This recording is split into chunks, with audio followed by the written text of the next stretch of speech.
told you I had an investment for you, and you could invest $20,000 to $50,000 a year, and by the time you were done making all your investments, you had a total of maybe $80,000 to $300,000 or more invested with me, and there was a 41% chance that your investment was worth zero. That's what we're selling.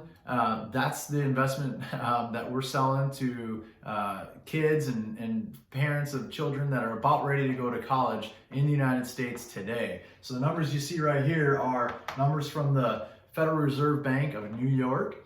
And this top number is 41% of all recent grads. They work in a job or a career field that no degree is required.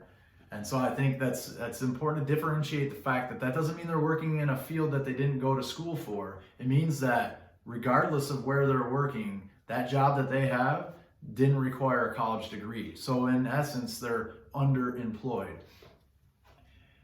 Worse yet, in my opinion, is 33.8% of all grads work in a job that doesn't require a degree. Out of all the graduates that are in the United States today that are still alive and that are still working, over a third don't work in a job or work in a job that doesn't require a degree.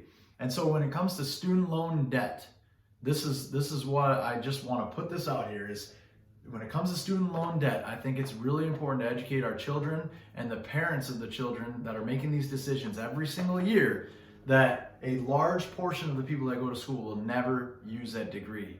And it becomes extremely important if you're financing that education through student loans, whether or not you use that degree and decide to be able to, get a return on your investment of that college education. In a lot of cases in the United States right now, we're finding out that a lot of people aren't, and that return on investment is a negative return and is financially ruining families across America. It's preventing people from buying homes, starting businesses, making them go bankrupt in the other parts of their life, because we all know student loans don't go away with bankruptcy most of the time. It's preventing them from starting families. It's preventing them from having options of relocating around the country, taking risks, things like that, and starting businesses is what I mean. And so it's a significant stat here, in my opinion, on something that people need to pay attention to. And now I know not all of these grads are ridden with student loan debt. However, the data shows that a significant portion of everyone that goes to college does so with financing it through student loans. And I think that's why this number is so important.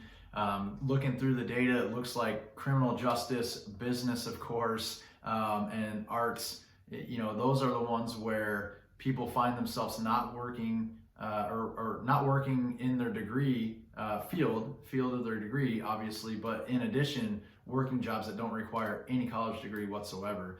So moral of the story is, if you're looking at going to college, if you're a kid, or a young adult, or even an adult considering going back to school or something like that, or you're a parent of children that are going to be going to school soon, do your due diligence, do your research. There can be arguments made for that even going to college, financing it through debt to become lawyers and doctors doesn't make sense anymore either. You really have to put your pen down to paper, do the math. I say it all the time, just do the math. Do it on investments. This isn't an investment.